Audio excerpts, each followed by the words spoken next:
It is often said that sport is soap opera for men. Now, as much as I disagree with the gender stereotyping, I can see where the phrase comes from, and especially in F1.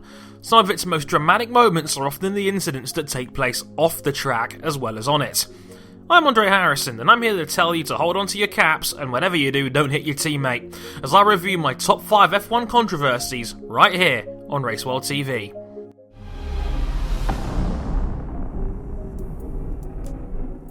Number 5 is Austria 2002 and the team order heard around the world.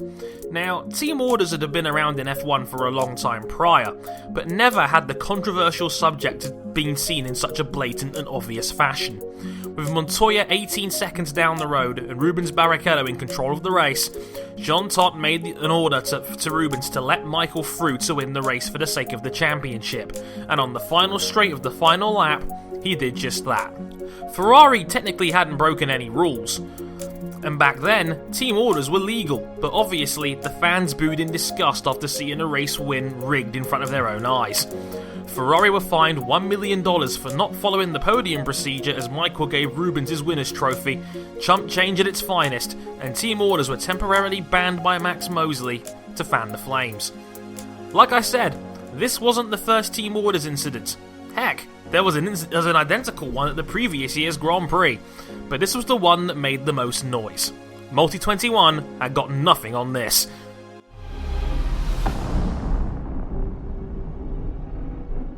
Number 4 is Mercedes' illegal tyre test. Back in the 2013 season with the top teams at loggerheads over the new batch of Pirelli tyres, Mercedes took it upon themselves to run a 2013 car in a secret test at Catalonia with Pirelli themselves, gaining an extra 1,000 kilometers in running time and data, even going as far as blacking out Rosberg and Hamilton's helmets. Red Bull and Ferrari lodged a protest, a tribunal was held, and despite the FIA International Tribunal stating that the team acted in good faith, they were banned from the subsequent young drivers test that was planned for July, a clever way of balancing out the extra mileage covered. F1's equivalent of a slap on the wrist and a don't do it again. Merckx would go on to win 3 races that season, and the whole thing blew over quite quickly. Amazing for an F1 story, I know.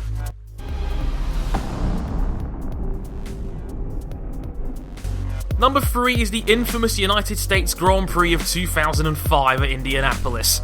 This race is arguably F1's most controversial of recent times due to a tyre failure for Michelin.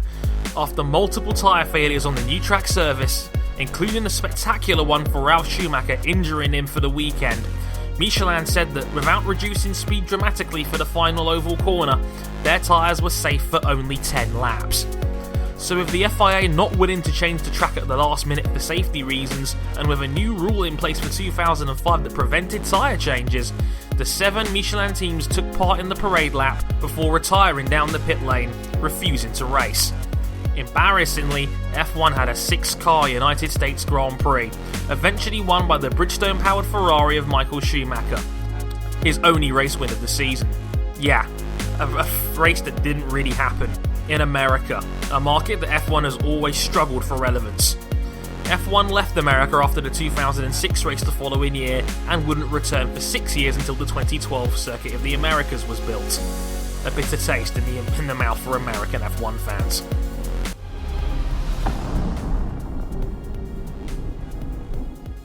Number 2 is the 2007 Spygate incident involving McLaren and Ferrari.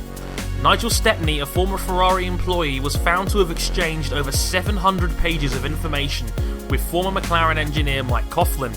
Now, McLaren denied having any information Coughlin had on their cars, and that no one else from the team knew Coughlin had these documents. After an initial tribunal was held, McLaren had found more evidence, and as a result, McLaren were disqualified from the 2007 Constructors' Championship and were forced to pay a fine of $100 million, minus whatever the difference in finishing position would make for their championship dividend. Yeah, I know it sounds convoluted, but $100 million sounds cooler, and it also sounds like something like a Dr. Evil joke in an Austin Powers movie. It really didn't hurt McLaren too much in the end. Turns out they only really paid back about half the fine, and they would go on to win the Drivers' Championship the following year with Lewis Hamilton. Fun fact, if Spygate and the Alonso incident at Hungary 2007 had never happened, McLaren would have won that season's Constructors' Championship.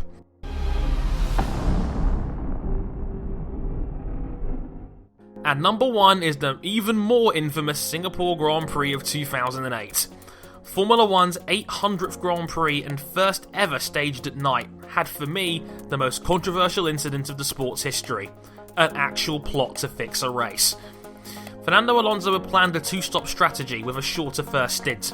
On lap 14 of the race, Nelson Piquet was told by team principal Flavio Briatore and chief engineer Pat Simons to deliberately spin out and bring out a safety car. Renault, knowing how difficult it would be to pass at the new track, and knowing that the entire field would pit under a safety car, meaning Alonso would be at the front of the queue and near impossible to pass. Alonso would go on to win the race, his only win after returning to the team in 2008. A year later, in September 2009, Renault F1 admitted that Flavio and Pat told Nelson to spin out after Nelson told the FIA he was just following orders. Renault were charged with a conspiracy to race fix and were disqualified from F1, suspended for 2 years pending any further investigation. Briatore was banned for life, with Simons banned for 5 years, but both later had their bans overturned by the Tribunal de Grande Instance. Pardon my French. Nelson Piquet was effectively blackballed by this experience, and after the tribunal, never raced in F1 again. So there's my list of the most controversial moments in F1 history. Did I miss anything? Anyone still mad over Japan 1990? Let me know your picks in the comments below, and until next time, I've been Andre Harrison, and thanks for watching.